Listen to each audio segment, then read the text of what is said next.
which is amazing. And what I've learned is we're all essentially on the same page. They're going to tell you you're not. They're going to tell you you're divided more than you are because it's easier to fight us when we're divided, but you're not really that. Most people are basically saying, most people just don't want anybody to get hurt, except the stabby guy. He's like, I like to stab. Well, you don't get to come to the meetings. Like, that's easy.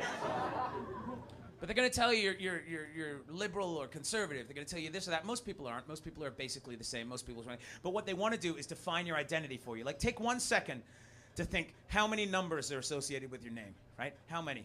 Like phone numbers, mortgage numbers, house numbers, email passwords, credit card numbers, credit scores. Just think of that. Think of how much you're identified by a series of numbers, right? And that's why they try and do that thing. They go, that identity theft. They're after your identity. Nope, they're after your money. And if money's your identity, you're fucking dead inside. So stop letting people tell you who you are based on your bank balance. Most of us are smart enough to know that we're worth more than a series of numbers on a computer screen, but that does appeal to those people who really did sell themselves down the line to get the 2-car garage and the perfect credit. They're terrified. They're absolutely terrified because that's all they know. That's all their values. They're after your identity. Oh, fuck, they're after my identity. Nobody wants your identity, dude. You work at a urinal supply company who drive a 4-door beige Corolla with roll-up windows because you wouldn't want power ones because you might pinch your finger and fucking feel alive for 5 minutes. You're married to a woman with sad eyes and a dishpan complexion who fucks you once a year on your anniversary and is more likely to put a loaded gun in her mouth than your cock. You have 2 kids, one with a lazy eye, but he won't wear his eye patch because all the hillbillies call him faggoty pirate, and your 6-year-old, she doesn't speak yet. Her form of social disobedience is to shit her pants at church. Nobody wants your identity, dude. You don't have an identity. You gave up your identity when you chose to be a toothless cog in a fucking vanilla machine. But the funny thing is when that guy loses identity, when his identity gets stolen, now he's the guy at work whose identity got stolen.